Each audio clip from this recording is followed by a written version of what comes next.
हम बात करेंगे जैन साहित्यों की।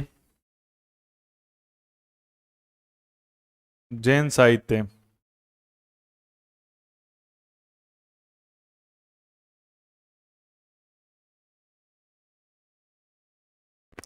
वैसे तो देखो, सबसे प्राचीन जो जैन साहित्य है ना, वो जैन साहित्य तो पर्व है या पूर्व है, जो 14 है। लेकिन बाद में जो आगम साहित्य हैं वो माने जाते हैं। अगर पूर्व ऑप्शन आ गया तो वही बताना है। अगर मैं जैन साहित्यों की बात करूं, ठीक है, तो प्राचीन जैन साहित्य आगम साहित्य कहलाते हैं। प्राचीन जैन साहित्य आगम साहित्य कहलाते हैं।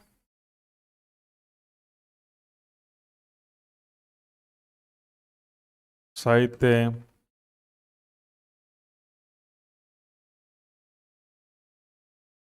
प्राचीन जो जैन साहित्य है वो आगम साहित्य कहलाते हैं। इनकी भाषा प्राकृत या अर्धमागधी है। आगम साहित्यों की भाषा अर्धमागधी कह दो। अच्छा क्वेश्चन है। अर्धमागधी प्राकृत। आगम साहित्यों की भाषा प्राकृत है, अर्धमागधी है। ये प्राचीन जैन साहित्य हैं आगम साहित्य, जिनकी भाषा प्राकृत है, अर्धमागधी है। 12 अंगों में है ये। 12 अंग आगम साहित्य मैंने बताए थे आपको कि आगम साहित्य में कौन कौन से आते हैं। ये अपन ने पढ़े थे दूसरी बोध संगीति में। आगम साहित्य में 12 अंग, 12 उपांग, 10 प्रकीर्ण, इन सब के बारे में हम पढ़ेंगे जहां से एग्जाम में क्वेश्चन आता है। 12 अंगों का क्या क्वेश्चन आता है कि निम्न में से 12 अंगों में से नहीं है, इनका तो पूछते हैं क्योंकि ये सबसे मेन है। इसलिए 12 अंगों के बारे में जानकारी होनी चाहिए। 12 अंगों में है क्या? जैन धर्म के सिद्धांतों व नियमों का उल्लेख है। जैन धर्म के सिद्धांतों व नियमों का उल्लेख। जैन धर्म के सिद्धांतों और नियमों का उल्लेख है 12 अंगों के अंदर। नंबर 1 है आचारांग सूत्र। आचारांग सूत्र। नंबर 2 है सुभंग सूत्र। आचारांग सूत्र, सुभंग सूत्र कह दो, सुभंग दंग भी कहते हैं। यानी देखो, इनकी लैंग्वेज है ना, वो संस्कृत से बिगड़ी हुई हो सकती है। जैसे सूत्र की जगह सूत वर्ड लिखा जाए, ठीक है, तो सुभंग दंग। और एक है सूत्र कृदंग, इसे ही कहते हैं सूत्र कृदंग। तो आपसे क्वेश्चन आ सकता है कि 12 अंग कौन कौन से हैं? आचारांग सूत्र, सुभंग दंग या सूत्र कृदंग। उसके अलावा 12 अंगों में हम बात करें तो एक है जिसे कहते हैं स्थान। स्थान नाम से भी जानते हैं इसको। स्थान शब्द बना है स्थानांग, यानी स्थान का अंग, ठीक है। या इसे ठाठन भी कहते हैं। क्या कहते हैं? ठाठन भी कहते हैं इसको। ठाठन भी कहा जाता है। स्थानन, ये एक ही वर्ड है।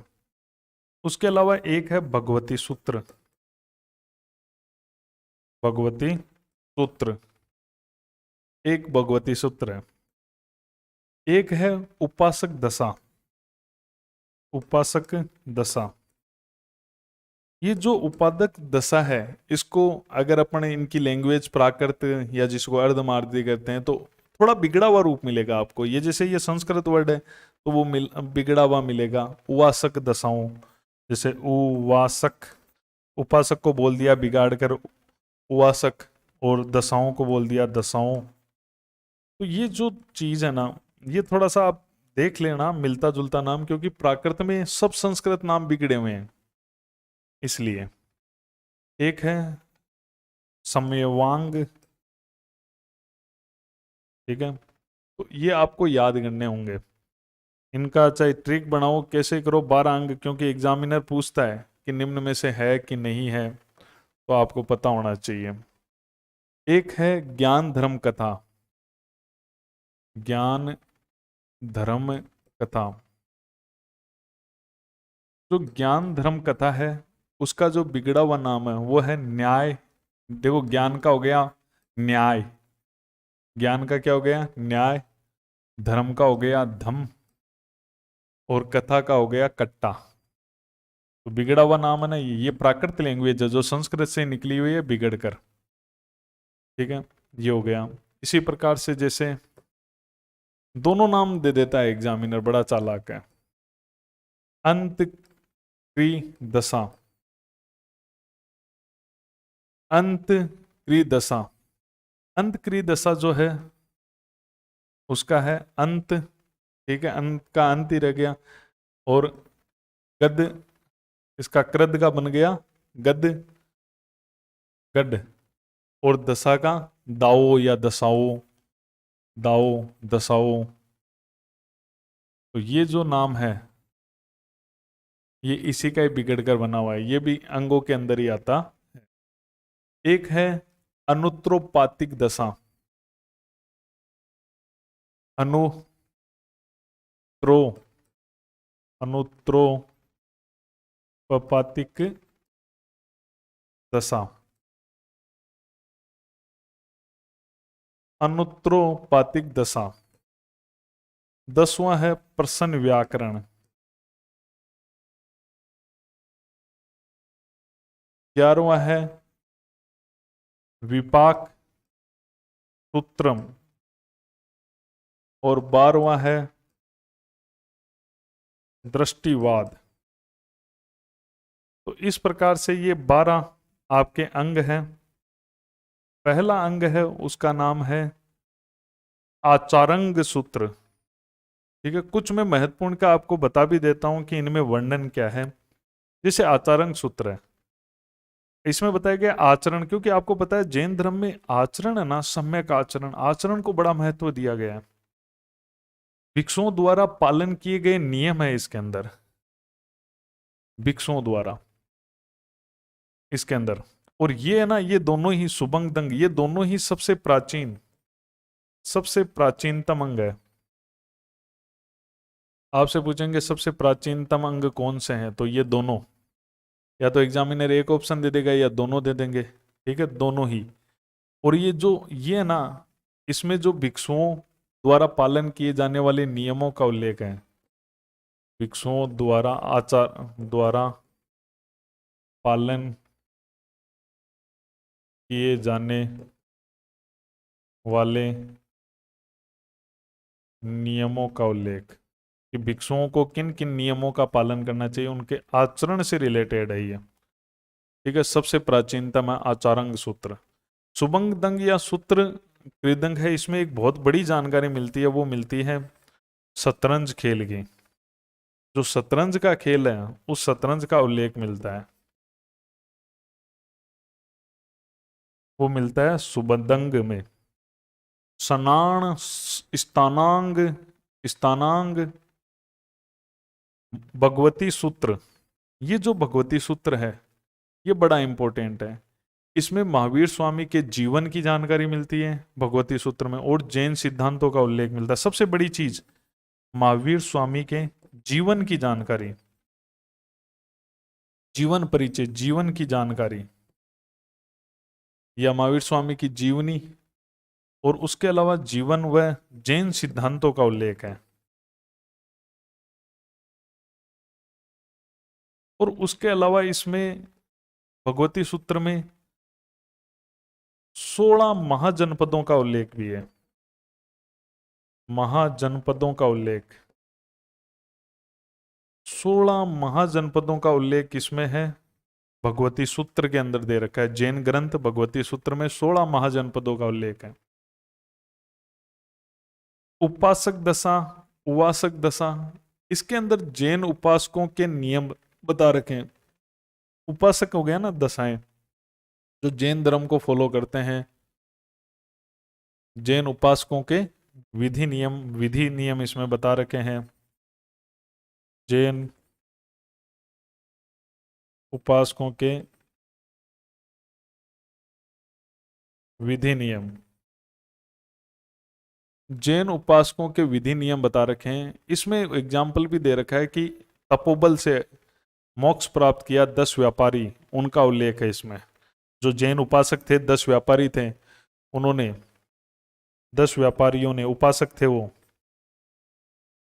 ने तपोबल से जो मोक्ष प्राप्त किया,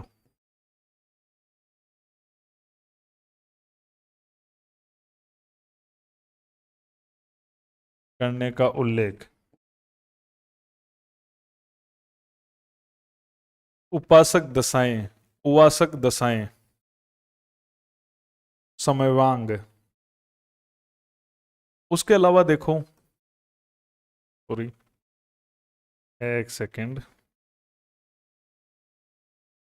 ये ज्ञान धर्म कथा, ज्ञान धर्म कथा या न्याय धर्म कथा, इसमें महावीर स्वामी की शिक्षाएं हैं।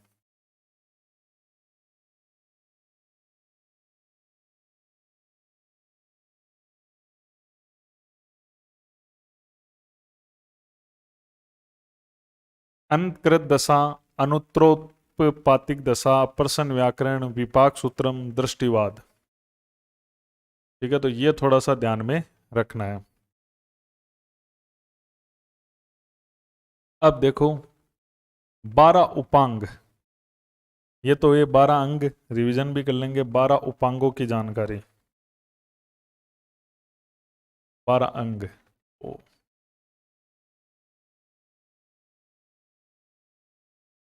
एक जैसा कलर हो गया ना, इसलिए थोड़ा सा।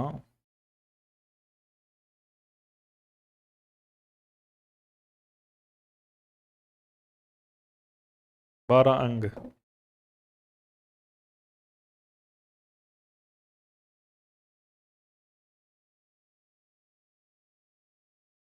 ये तो 12 अंग हो गए, या अंग 12 लिखूं, कैसे लिख दूं? 12 अंग आगम साहित्यों में।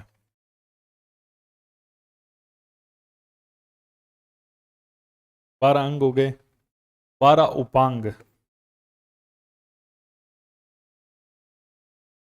12 ही अंग है आगम साहित्य में, 12 ही उपांग है। आपसे पूछेंगे उपांगों में क्या जानकारियां हैं, मैं शॉर्ट में इनमें 12 उपांगों का वर्णन की कोई जरूरत नहीं है। इसमें क्या क्या है ये रट लेना अच्छी तरह से, वेरी इंपॉर्टेंट क्वेश्चन है। इसमें संसार का वर्णन दे रखा है। संसार ईश्वर ने नहीं बनाया है, जैन धर्म में यह मान्यता है। इसमें संसार में जो प्राणी है, प्राणियों का वर्गीकरण है।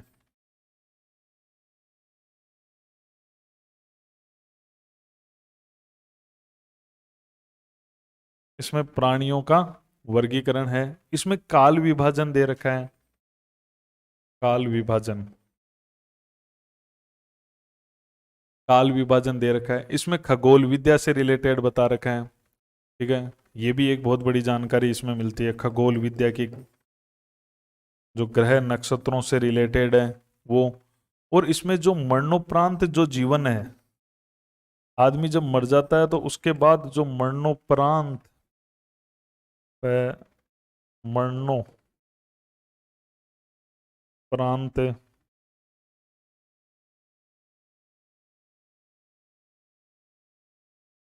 रांत जीवन, 12 उपांग वेरी वेरी इंपॉर्टेंट है। इनमें जो जानकारी है, संसार का वर्णन है, संसार में प्राणियों का काल विभाजन है, संसार का खगोल विद्या है, मरणोपरांत जीवन है, वो आपको 12 उपांगों में देखने को मिलेगा। फिर क्या लिखे गए? 10 प्रकीर्ण, 10 प्रकीर्ण। ये जो 10 प्रकीर्ण थे, ये जैन धर्म संबंधी विधि नियम है, जैन धर्म से रिलेटेड ही है। तो जैन धर्म संबंधी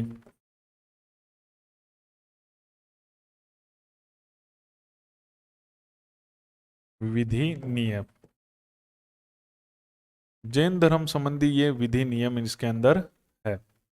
उसके अलावा अगर मैं बात करूं तो 6 क्या है, छेद सूत्र, आगम साहित्यों की पार्ट है ना, 6 छेद सूत्र है। इसमें बता रखा है कि जो जैन भिक्षु भिक्षुणी है उनके लिए क्या नियम होंगे। 6 सूत्रों में जैन भिक्षु भिक्षुणियों के लिए विधि नियम,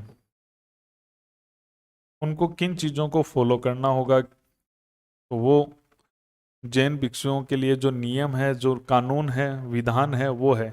इसीलिए इसे कहा जाता है, एक इंपॉर्टेंट क्वेश्चन बनता है, इनको कहा जाता है जैन धर्म का विनय पिटक। उपनाम जैन धर्म का विनय पिटक, क्योंकि बौद्ध धर्म का जो है जैन धर्म का विनय पिटक, जैन धर्म का विनय पिटक। जैन धर्म का विनय पिटक किसे कहा जाता है, 6 छेद सूत्रों को कहा जाता है। क्योंकि विनय पिटक जो बौद्ध धर्म में चलता है, उसमें जो बौद्ध धर्म के भिक्षु हैं उनके लिए जो विधि नियम है, जो उनको फॉलो करना है, वो नियम बता रखे हैं। उसी प्रकार 6 सूत्रों में भी यही चीज मिलती है। और 4 मूल सूत्र, ये भी आगम साहित्य में ही होते हैं। 4 मूल सूत्र, इनमें क्या बता रखा है कि जो भिक्षुओं के कर्तव्य है वह विहार के जीवन का उल्लेख है। इसमें जो बता रखा है वो भिक्षुओं के कर्तव्य बता रखे हैं और उनका जो विहार में जो जीवन है उसका उल्लेख है। भिक्षुओं के क्या कर्तव्य होंगे, वह जो विहार में उनका जीवन होगा, विहार मतलब जिसमें वो रहते हैं, रहने का जो निवास स्थान है, उसमें विहार का जो जीवन है उसका उल्लेख है। विहार मतलब घर, जिसमें जैन भिक्षु रहते हैं, वो विहार कहलाता है। तो ये चीज है, 4 मूल सूत्र हैं।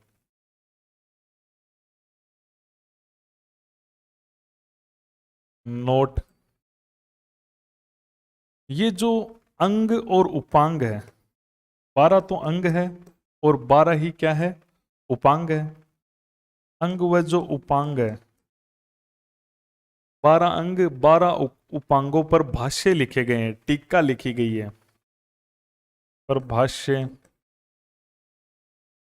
लिखे गए हैं, भाष्य का मतलब होता है टीका, उन पर टिप्पणी लिखी जाती है, उन्हें कहा जाता है।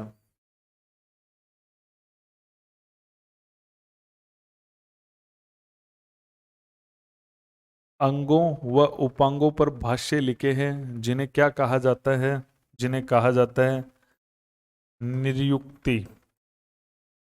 क्वेश्चन आएगा निरुक्ति क्या है। जैन धर्म में जो 12 अंग और उपांगों पर जो टीका लिखी है उन्हें निरुक्ति या चूर्णी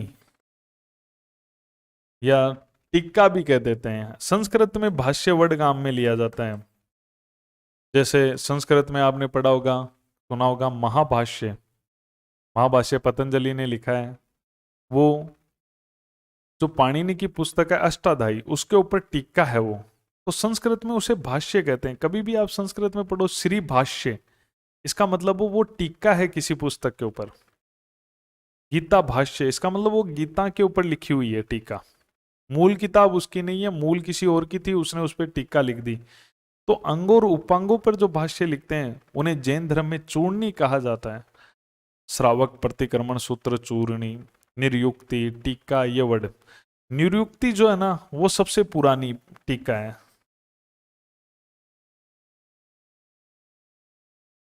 सबसे पुरानी टीका कौन सी है, वो है निरुक्ति।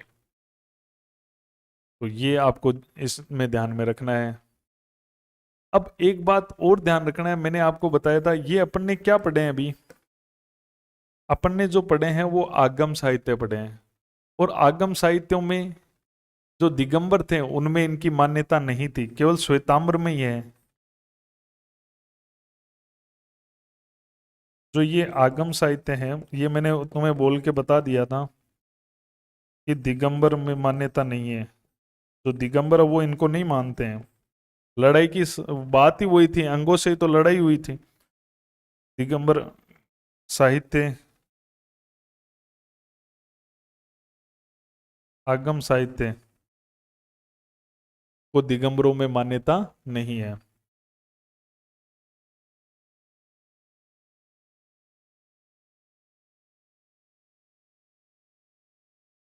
सत्य असत्य में आ जाए तो सही है भाई, मान्यता नहीं है, नहीं मानते दिगंबर इनको, आगम साहित्यों को। ठीक है, ये है। अब ये तो मैंने अभी आपको केवल जैन धर्म के जो आगम साहित्य है वो बताए हैं। अब जैन धर्म पर और भी पुस्तकें लिखी जा चुकी है, जो संस्कृत में है, ठीक है, और भी लैंग्वेज में है, तो उन पे थोड़ी सी अपन बात करते हैं। मेन तो इनकी जो भाषा है वो तो वही रहनी है, ठीक है। बाकी और जो किताबें हैं वो भी आप देख सकते हो। चलो, तो मोस्ट किताबें जैन धर्म से रिलेटेड, तो जैन धर्म की पुस्तकें, ठीक है।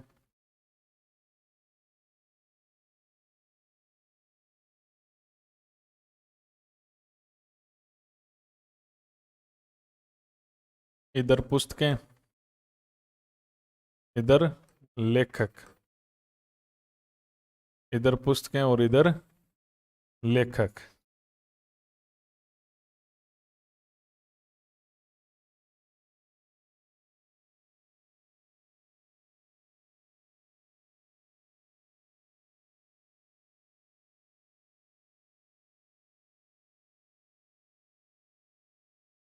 तो पुस्तकें और लेखक।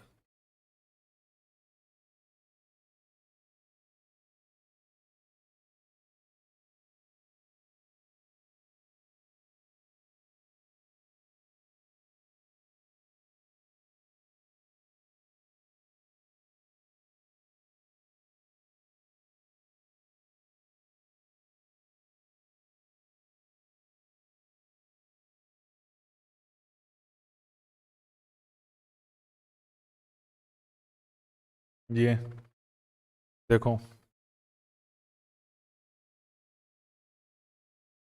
पुस्तकें, पुस्तकों में बात करें अपन, आगम साहित्य के अलावा जो पुस्तकें हैं वो, तो कल्पसूत्र, कल्पसूत्र, कल्पसूत्र किसकी लिखी हुई है? भद्रबाहु की। कल्पसूत्र भद्रबाहु की। उसके अलावा भद्रबाहु चरित्र, भद्रबाहु चरित्र, भद्रबाहु के ऊपर भी किताब लिख दी गई, भद्रबाहु चरित्र। ये रतन नंदी ने लिखी थी, रत्न नंदी ने, जिसमें लिखा हुआ है कि चंद्रगुप्त मौर्य भद्रबाहु के साथ स्वर्ण बेलगोला चला गया था। अंतिम समय में चंद्रगुप्त मौर्य ने जैन धर्म अपना लिया था। वो जानकारी हमें भद्रबाहु चरित्र में मिलती है, क्योंकि भद्रबाहु की स्टोरी है इसके अंदर। उसके अलावा एक पुस्तक है त्रिसष्टा सलाका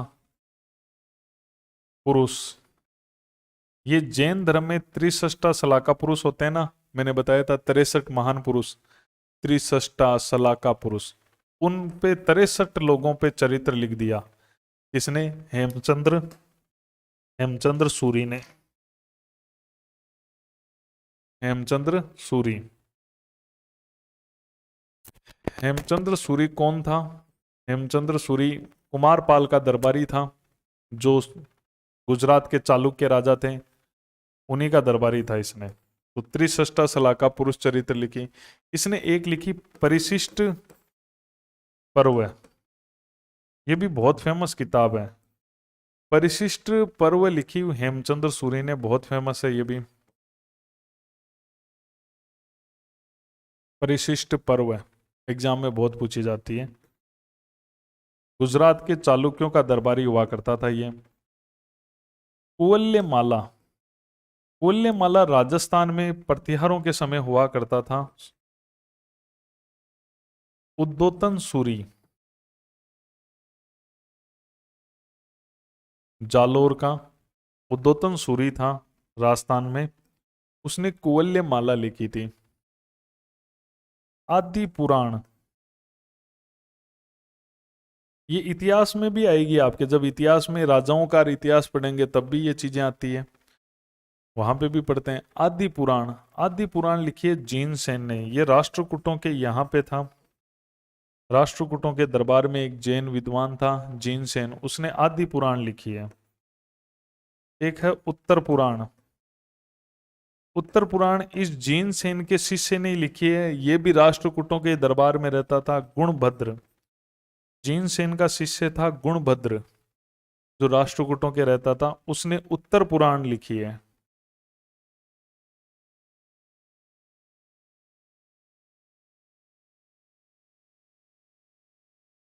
उसके अलावा देखो सम्रादित कथा,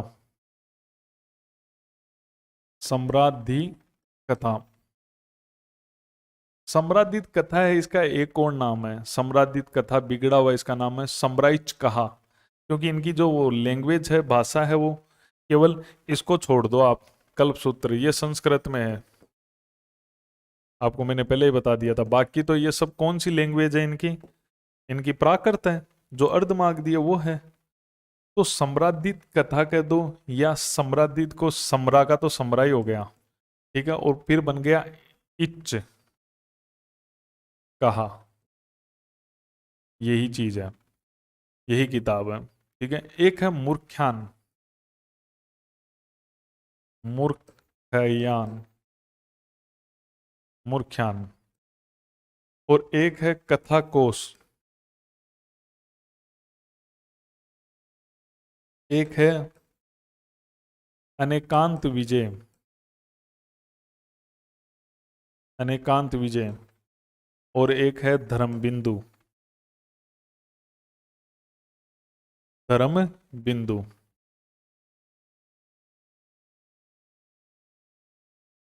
ये है तो हरिभद्र सूरी, हरिभद्र सूरी, इन सब का राइटर एक ही है, हरिभद्र सूरी। सम्राज्य कथा, मूर्खाख्यान, कथाकोश, अनेकांत विजय, धर्म बिंदु, सबका एक ही लेखक है इनका, तो ये ध्यान में रखना है। उसके अलावा जिस हिसाब से मोस्ट है वो मोस्ट मोस्ट मैंने पहले लिखाई है, जो बहुत ज्यादा पूछी जाती है, लोक विभंग, ये है सर्वनंदी की, सर्वनंदी की है।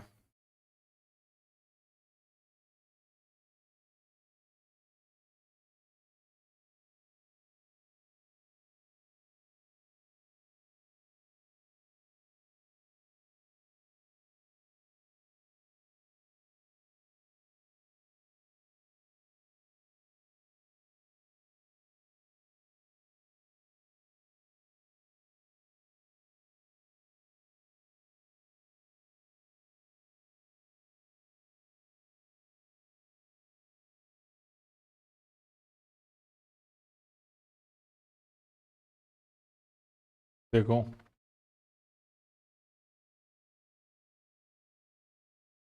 पुस्तकें, लेखक,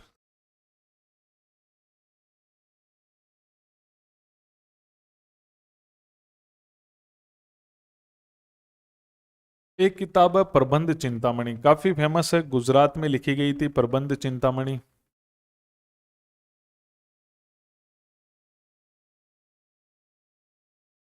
मेरुतंग ने लिखी थी, काफी फेमस किताब है।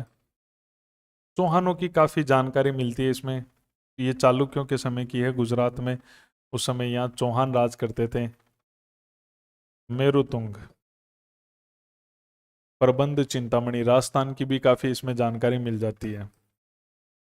हरिवंश पुराण, ये भी राजस्थान के अंदर ही लिखी गई थी, जो कुल्यमाला उद्योतन सूरी ने लिखी थी, लगभग उसी समय हरिवंश पुराण जीनसेन ने लिखी थी।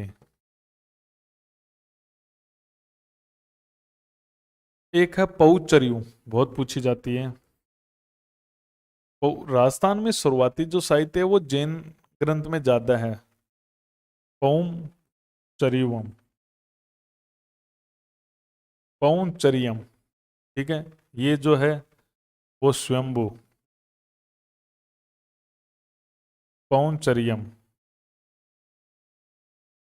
और ये जो है पौचरियम, ये अपभ्रंश में है,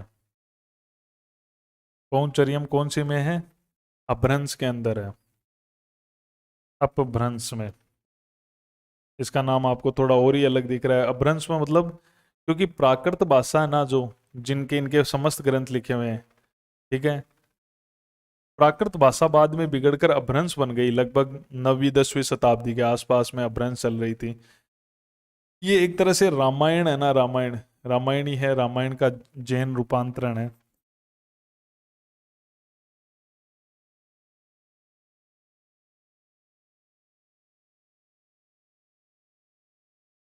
ये स्वयंभू ने लिखी है। तो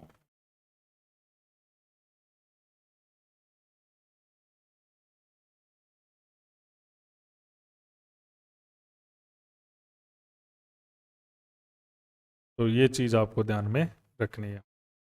अब कुछ एक दो महत्वपूर्ण बातें बता देता हूँ, वो थोड़ी और देख लेना, नोट जो एग्जाम की दृष्टि से बड़ी इंपॉर्टेंट है। जो जैन साहित्य है में जो पुराण वर्ड आ रहा है, पुराणों को चरित कहा गया है, वो एक तरह से चरित्र ही होते हैं जैन साहित्यों में।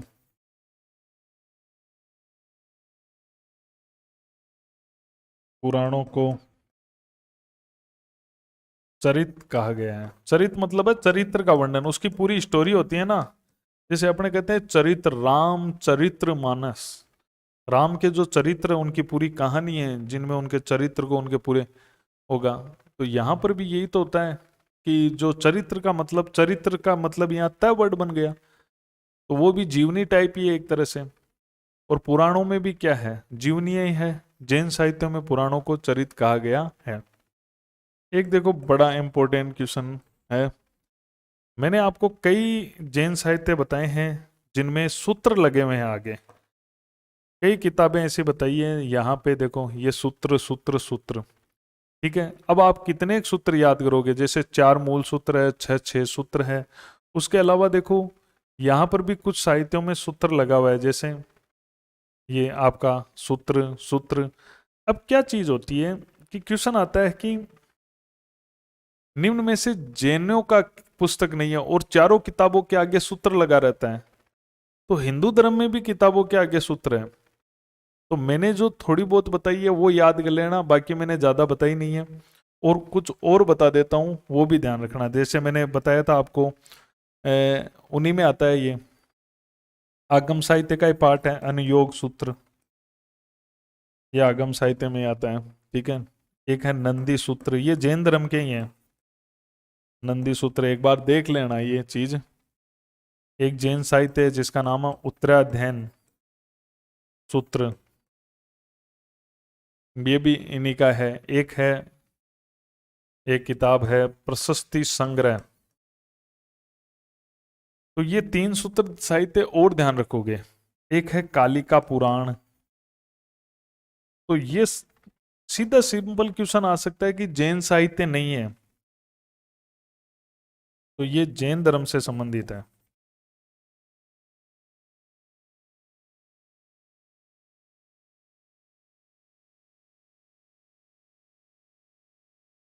ये चीज आपको ध्यान में रखनी है।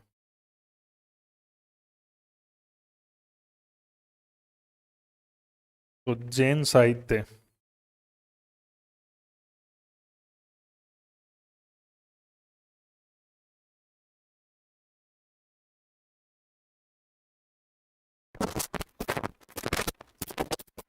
अगर मैं बात करूं जैन साहित्य में, तो ये चीजें हो गई। एक बार अपन रिवीजन कर लेते हैं जैन साहित्यों का। वो देखो, जैन साहित्य, प्राचीन जैन साहित्यों को क्या कहा जाता है? आगम साहित्य कहा जाता है।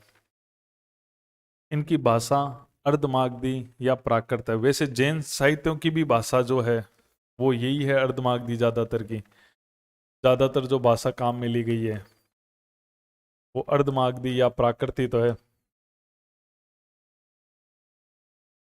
हाँ, अपवाद जरूर मिल जाएंगे, एक दो संस्कृत में मिल जाएंगे, एक दो अपभ्रंश में मिल रहे हैं जो प्राकृत के बाद आई। तो ये भाषा देखो, इतिहास ये है कि संस्कृत बिगड़कर पाली बनी, पाली बिगड़कर प्राकृत बनी, प्राकृत बिगड़कर अपभ्रंश बनी, अपभ्रंश बनकर आज की हिंदी बनी। शॉर्ट में ये है।